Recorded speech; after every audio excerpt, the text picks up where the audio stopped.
ಸಾಬ್ರೆ. ಅಂತೂ ನಾನು ಹುಟ್ಟಿದ ಈ ಮಣ್ಣಿಗೆ ನನ್ನನ್ನು ಸೇರಿಸಿಬಿಟ್ರಿ. ನಿಮ್ಮ ಮಗರನ್ನ ಯಾವತ್ತೂ ಬರೆಯೋದಿಲ್ಲ ಸಾಬ್ರೆ, ಯಾವತ್ತೂ ಬರೆಯೋದಿಲ್ಲ. ಅದೆಂತ ದೊಡ್ಡ ಮಾತು ರಾಮಣ್ಣವರೇ.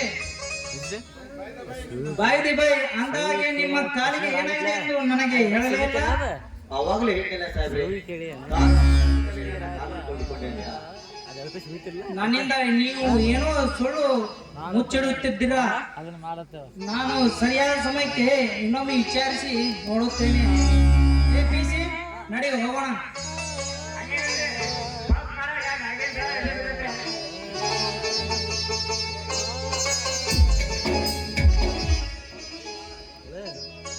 ಸಿದ್ದರಾಮೇಶ್ವರ ಎಂತಹ ಪರಿಸ್ಥಿತಿ ತಂದೊಡ್ಡಿದೋ ಈ ರಾಜನ ಬಾಳಿಗೆ.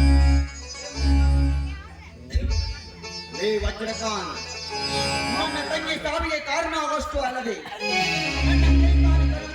ಕಾರಣೀಭೂತನಾದ ನಿನ್ನ ನಿಜ ರೂಪ ನನ್ನ ತಮ್ಮನಿಗೆ ಗೊತ್ತಾಗಲಿ. ಅರೆ ಕ್ಷಣಗಳಲ್ಲಿ ನಿನ್ನನ್ನು ಜೀವಂತ ಸಮಾಧಿ ಮಾಡಿಬಿಡುತ್ತಾನೆ.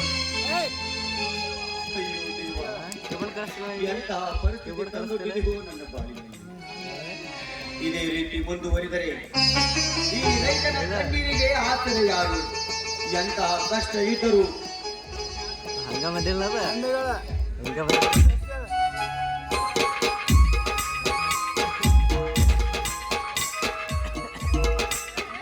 ಯಾರು ಈ ಊರಿಗೆ ಹೊಸಬರಂತೆ ಕಾಣುತ್ತಿದೆ. ನೀರು ತುಂಬಾ ಬಾಯಾರಿಕೆ ಆದಂತಾಗುತ್ತಿದೆ, ಕುಡಿಯಲಿಕ್ಕೆ ನೀರು ಬೇಕು. ಬಾರಪ್ಪ, 4 ಕೆಜಿ ಮುಂದಕ್ಕೆ ಬಾ, ಆ ಅಂಗಡಿಯಲ್ಲಿ ನಾನು ತಿಂದು ಕೊಡ್ತೇನೆ.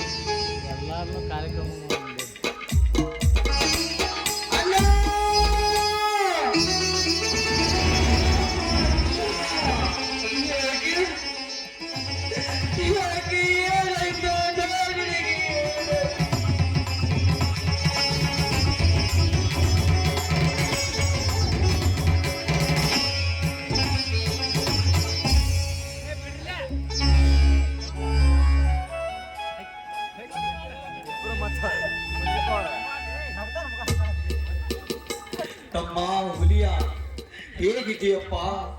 ಎಷ್ಟೊಂದು ಬಡವಾಗಿದೆಯಪ್ಪ ನೀನು. ಅಣ್ಣ, ಒಂದು ದಿನ ಬಿಟ್ಟಿರದ ನನ್ನನ್ನು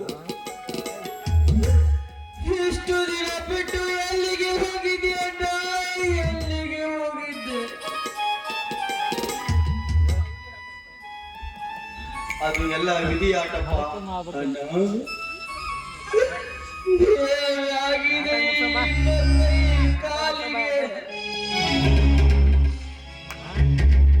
ಅಪಘಾತದಲ್ಲಿ ನನ್ನ ಕಾಲು ಕಳೆದುಕೊಂಡು. ಯಾವ ಕಾರು? ಅವರನ್ನು ತತ್ಕ್ಷಣದಲ್ಲಿ ಹೋಗಿ ಕೈ ಕಾಲು ಕತ್ತರಿಸುತ್ತಾರೆ.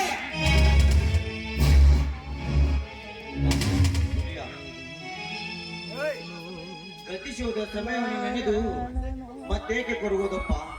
ಎಲ್ಲದಕ್ಕೂ ಕಾಲವೇ ಉತ್ತರಿಸುತ್ತದೆ.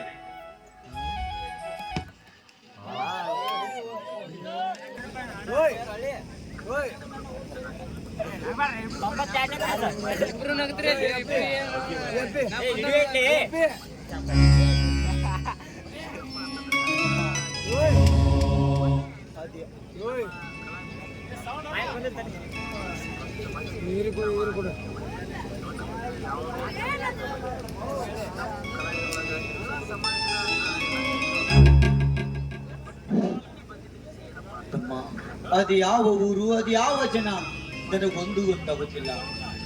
ಅದು ವೇಷ ಬೇರೆ, ಭಾಷೆ ಬೇರೆ.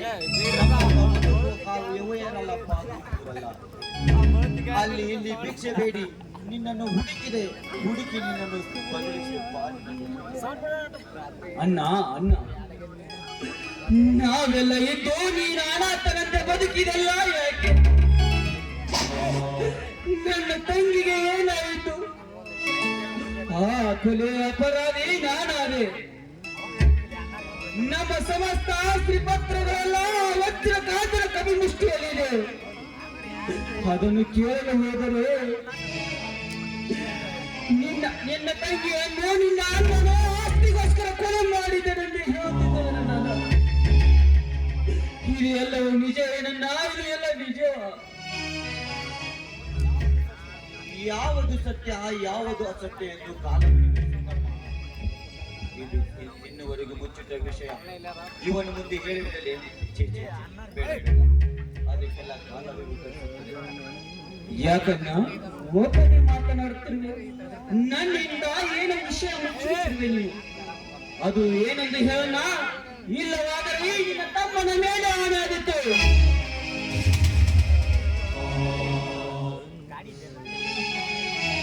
ತಮ್ಮಯ್ಯ, ಏನಿಲ್ಲಪ್ಪ ಏನಿಲ್ಲ. ನಮ್ಮ ಈ ನಮ್ಮ ಸಂಸಾರ ಒಡೆಯಲು ಹಾಗೂ ನಮ್ಮ ತಂಗಿಯ ಕೊಲೆ ಮಾಡಿದ ಕೊಲೆಗಡೆ ತಾವು ಬೇರೆಯವರು ಅಲ್ಲ, ಈ ಊರಿನಲ್ಲಿ ಯಮದೂತರಂತೆ ಬರೆಯುತ್ತಿರುವ ಆ ವಜ್ರಕಾಂತಪ್ಪ ವಜ್ರಕಾಂತ್. ನನ್ನ ಒಡೆಯಲಿಗೆ ಬೆಂಕಿ ಹತ್ತಿದ್ದ ಮಗನೇ, ಇನ್ನು ನಿನಗೆ ಉಳಿಗಾಲವಿಲ್ಲ. ಶರವೇಗದಲ್ಲಿ ಬರುತ್ತಿದ್ದರೆ ನಿನ್ನ ಪಾಲಿನ ಯಮನಾಗೆ ಮೇಲಿರುವ ಆಕಾಶದ ಕಳಚಿ ಬೀಳಲಿ, ಭೂಮಿಯೇ ಬಾಯಿ ಬಿಡಲಿ. ನಿನ್ನ ಎದೆ ಬಗೆದು ನನ್ನ ತಂಗಿಯ ಗೋರಿಗೆ ರಕ್ತದ ಅಭಿಷೇಕ ಮಾಡದೆ ಬಿಡಲಾರೆ. ಬಾ, ನಾವು ಹೋಗೋಣ.